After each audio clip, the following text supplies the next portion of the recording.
Hola, espero que te encuentres bastante bien. Mi nombre es Leo y en este caso no me encuentro solo, me encuentro con... Roberto Nicolás Gómez García. Hola, mi nombre es Sharon. Hola, mi nombre es Juan Antonio. Hola, yo soy Enrique. Y nosotros estamos aquí para explicarte algunos puntos de esta actividad. A finales de la década de 1920, el país se encontraba en una gran inestabilidad tanto política, social y económica, ya que esto ocurrió después de la gran y sangrienta Revolución Mexicana, haciendo que ciertos factores estuvieran inestables. Empezando con lo político, el primer punto trata sobre el fortalecimiento del poder presidencial.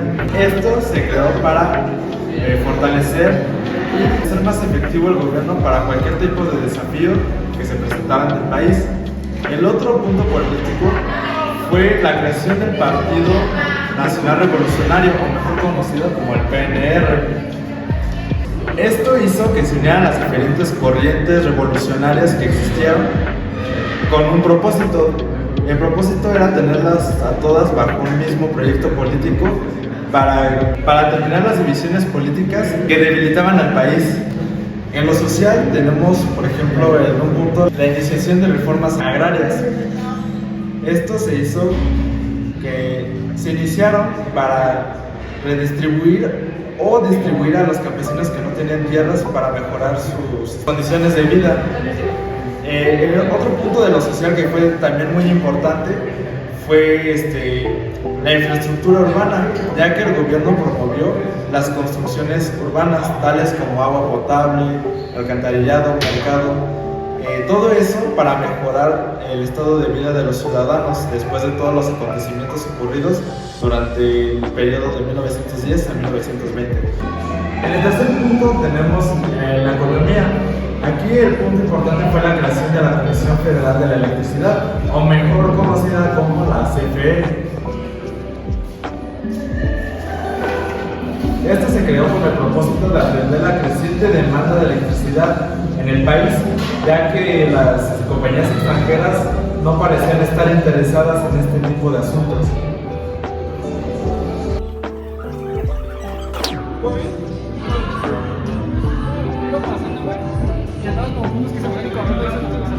Solamente les estaba explicando sobre el contexto en el que se encontraba México en la década de los 20. ¿Estás hablando de México? Sí. No. Disculpa.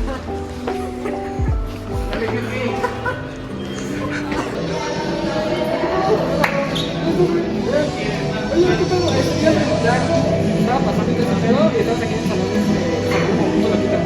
Ya sé a qué te refieres. Nada, solamente les estaba platicando sobre en qué contexto se encontraba México a finales de los 20. ¿Ah, sí? ¿Sí? ¿Qué pedo? ¿Cómo estás? Pues mira, ¿te parece? Yo te dejo de México, ¿te parece? Sí, claro, te dejo. Bueno, te cuidas. Bueno, se quedaron conmigo, están en muy buenas manos, no se preocupen. Yo te voy a hablar acerca de cómo estuvo México en un tema político, social, económico y cultural liderado por Cárdenas. Y después de comentarte esto, vamos a ver una comparativa en qué también estuvimos en México con cómo estamos ahora. Y update, estamos de la chingada y seguiremos de la chingada. Así que vamos a ver qué pedo. Bueno, pues así como te mencionó mi compañero Tony. Bueno, pues como ya escuchaste al proyecto de Tony, no te creas, es joda. Pues se creó, pues básicamente lo de la CFE. Esto, pues ayuda, vaya, en un ámbito económico. También es verdad que se nacionalizó el petróleo como tal, porque pues, a ver, hay unos negocios como tal, pues con nuestro petróleo se venían manejando medio turbios y para nada a nuestro favor. Otra cosa que también favoreció y a la vez no tanto a México, tanto antes como ahora mismo en la actualidad durante Cárdenas, vaya, fue que se creó Pemex, esta famosa empresa de gas que pues todo el mundo conoce, ¿no? También durante este mandato de Cárdenas, algo que nos ayudó... Tony, quítate. Algo que nos ayudó muchísimo fue que logramos hacer un tratado con Estados Unidos para la reducción al menos del 90% de todas las deudas que tenía México con este país. Bueno, también como tema político se crea una infraestructura urbana, la cual pues sí mejora bastante la condición de vida pues de los habitantes. Bueno, pues también cabe destacar que se crea el Partido de Acción Nacional, mejor conocido como el PAN, que como ya sabemos, tanto antes como ahora mismo, es una mierda. O sea, básicamente es una mierda y se enfoca pues en ratear México. Pero a la hora de que se creó el partido, pues eso no lo sabíamos. También es verdad que, al menos en un ámbito cultural, pues sí. También es verdad que, al menos en el tema cultural, pues sí fue algo bueno, vaya, este cambio a cargo de Cárdenas. Esto porque muchos artistas hacían y daban sus obras de pues relatos o obras en cualquier sentido, ¿no? No sé, una pintura, cualquier cosa, pero con una temática hacia lo indígena. Esto lo cual se vio apoyado por el gobierno, ¿no? Y creo que se vio bastante reflejado porque hay una parte en la cual, pues, Cárdenas tiene problemas con la industria petrolera y la quieren sabotear. Gracias a estos artistas, pues, se defiende, vaya, todo el ámbito de la industria petrolera. Así que, pues, puede ser, vaya, un choque muy cultural. Bueno, en lo social también quiero destacar varias cosas. Esto debido a que se hizo la reforma agraria, lo cual pues fue de bastante ayuda para los campesinos que habían perdido tierras. También es verdad y he de decir que se impulsó bastante la educación socialista. Esto pues claramente pues siento yo que tiene un impacto cultural y social, porque esto ayuda a que haya menos gente analfabeta y por ende más oportunidades. ¿Qué onda? Buenos días. Muy bueno.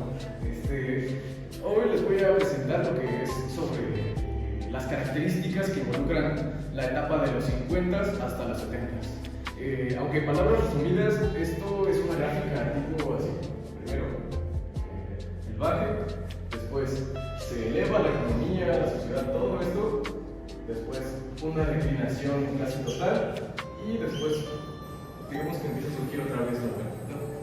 Entonces, el primer punto que abarca esto es aquí, que es la devaluación de la moneda. Más o menos esto duró desde el 48, más o menos, desde 1948 hasta el 60. Por lo cual, pues, duró bastante tiempo esta devaluación. Pues, fueron estas dos devaluaciones dentro de esa época y pues sí afectaron dentro de lo que cabe al país. Pero después de eso empieza a venir lo bueno, empieza a venir la etapa de la industrialización, la etapa de la centrificación, o sea que las personas empiezan a venir a las ciudades, etc. Lo que se le llama también urbanización. Esto implica, por lo tanto, la consolidación de un gobierno de alto poderío, o también llamado federal de gran poder.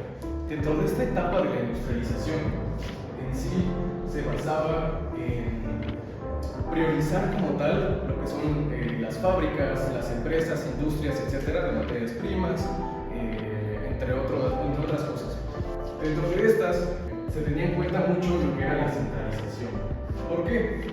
Porque precisamente para tener, digamos, una menor carga en los impuestos, los gobiernos tenían que, bueno, el gobierno tenía que centrar a la población para así darle prioridad a los impuestos, por ejemplo, y a la administración de servicios públicos. El proceso de industrialización precisamente conllevó a una mejor economía.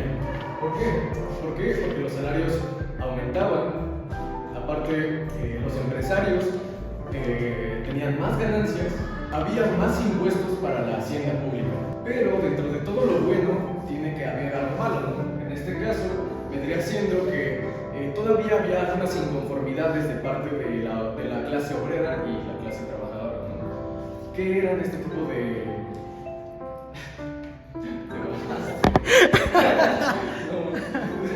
Es que dijo clase obrera y le hago así. Lo malo dentro de esto es que todavía existían ciertas injusticias dentro de las empresas, ya sea estadounidenses o mexicanas, las cuales, pues obviamente que los trabajadores no estarían del todo de acuerdo, ¿no?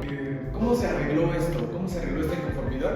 Pues fue por medio de los sindicatos. Pero, ¿qué lleva este proceso de crecimiento en el país? Bueno, un proceso de crecimiento económico, obviamente que lleva un proceso de crecimiento poblacional. Dentro de esta década, la población incluso se triplicó más de lo normal, cuando en realidad esto es un contraste con precisamente la etapa de la revolución, ya que en la Revolución Mexicana, dentro de este periodo, hubo una disminución importante de la población dentro de México, mientras que en esta etapa del crecimiento del país hubo un mayor crecimiento poblacional, involucrando también la tasa de crecimiento bruta y la tasa de natalidad. ¿Qué puntos te faltan? Un chingo. No, me faltan poquitos. Como 6. El solo de Nico. 5 noches con Nico, güey. Dentro de esta época también hubo un incremento del crecimiento demográfico, además de que México se hizo un país un poco autónomo. ¿Qué? Bueno, ya que aumentaron los recursos internos del país sin recurrir a medios extranjeros como Estados Unidos u otras alianzas. Aunque todo se ve color de rosas, en realidad no es así, ya que también iba en decadencia la aportación de la agricultura. Eso es lo que también implicaba la centrificación.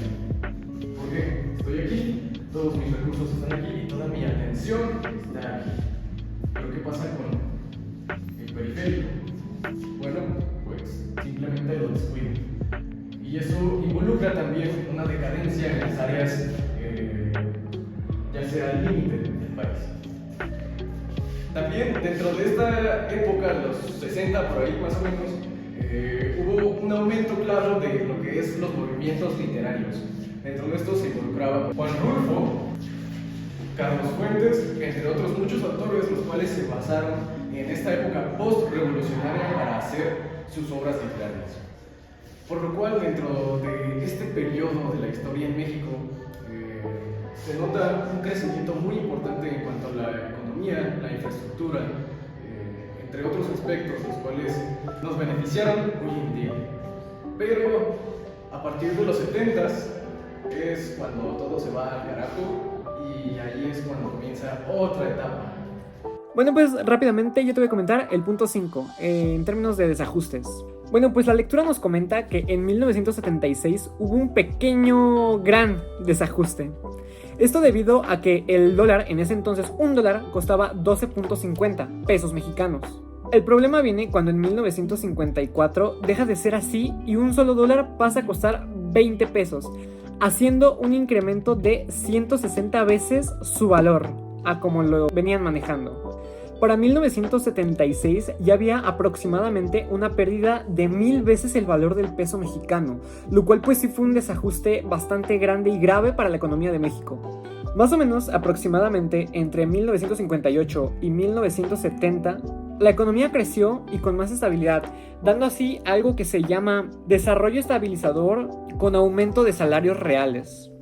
Cabe destacar que también, siento yo, puede entrar en este tema de desajustes, es que la producción del petróleo se había triplicado. Esto sumado a la generación de energía era 7 veces mayor que en 1930. También cabe destacar que en 1972 se crea el Infonavit, esto pues a favor de la gente de clase obrera. A mí me tocó el punto 8, el cual se basa en un México que va avanzando tanto económica y social, pero esto se ve afectado en 1991 debido a 3 sucesos que pasaron ese mismo año. El 1 de enero de 1991 se presentó la revolución del ejército zapatista, en el que los indígenas de ese mismo equipo le declararon la guerra al ejército mexicano y a su máximo comandante, que era el presidente. Los indígenas en este grupo exigían demandas que eran de salud y de educación para todos.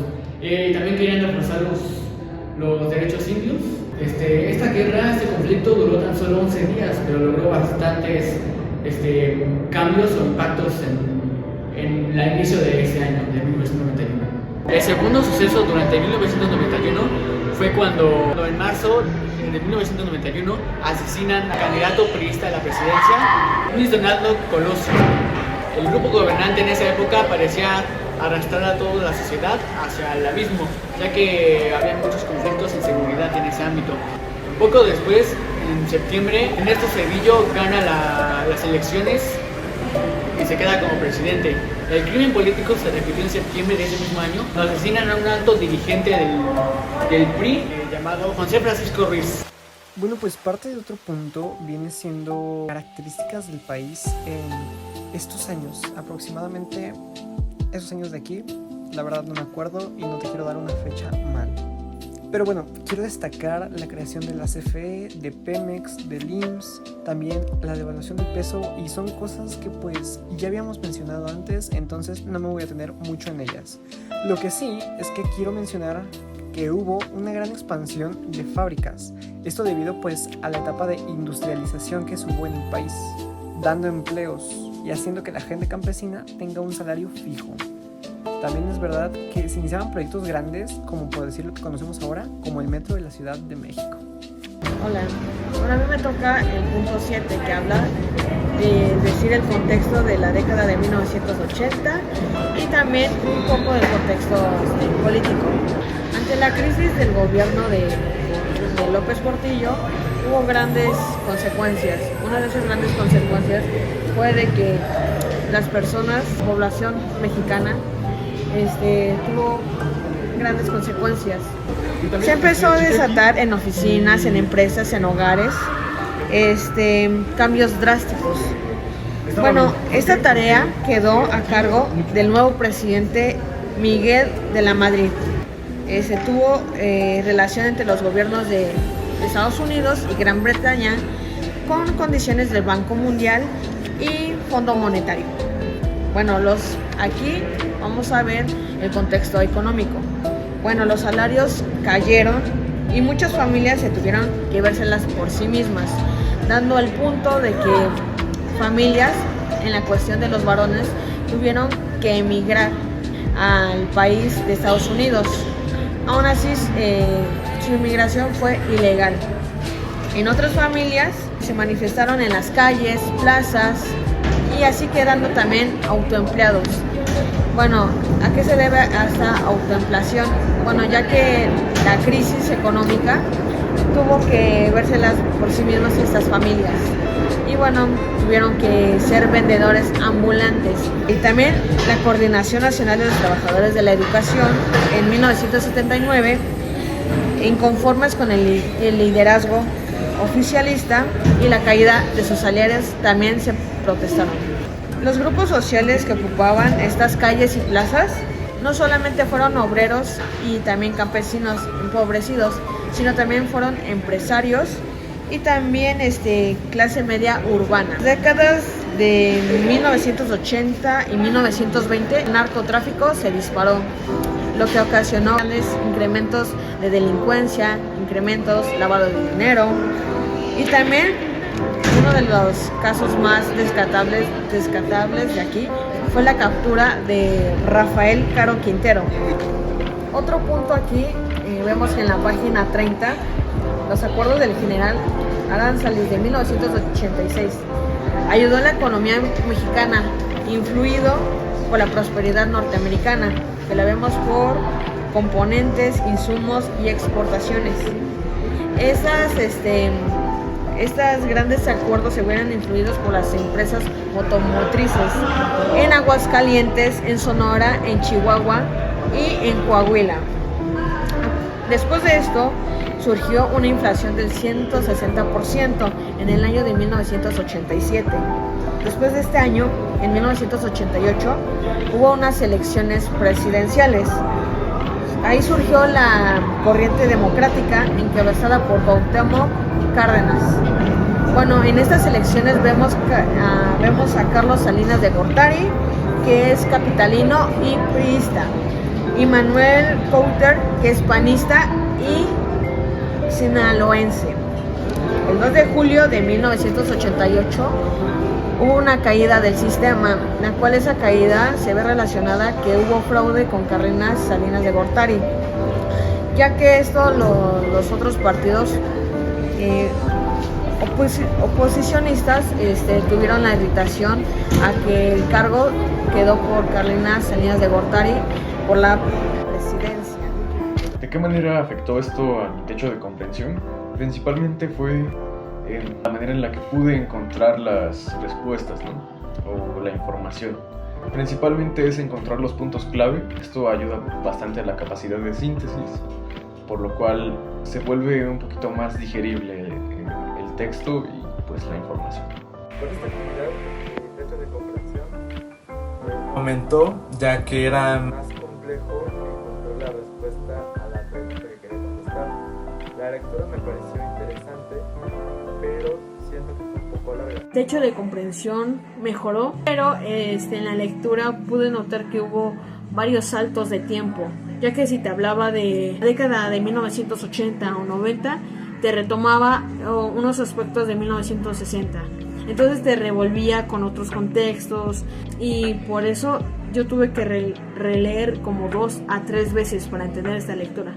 Pero me pareció muy interesante, la verdad me pareció más entendible a comparación de las lecturas anteriores.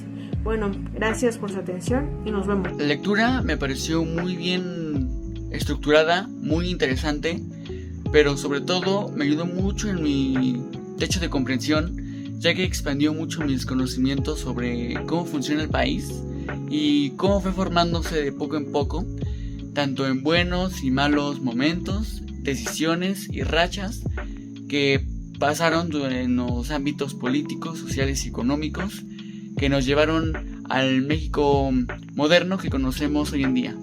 Ya para finalizar este tema, quiero añadir que mi techo de comprensión siento que ha aumentado bastante, esto debido a que la lectura nos narra específicamente varios puntos importantes de cómo era México en esos tiempos. Retomando algo que dije, quiero decir abiertamente que seguimos mal como país. Esto debido a que México podrá ser rico tanto en cultura como en dinero inclusive, pero las malas gestiones de los dirigentes del país nos llevan a nada. Claramente sé que esto no solo depende del gobierno, sino también del tipo de personas que habitan este país. Y es por eso que nos va a costar muchísimo tiempo mejorar como país. Y pues por mi parte y la de todos mis compañeros sería todo. Te agradecemos muchísimo ver este video, espero te haya gustado.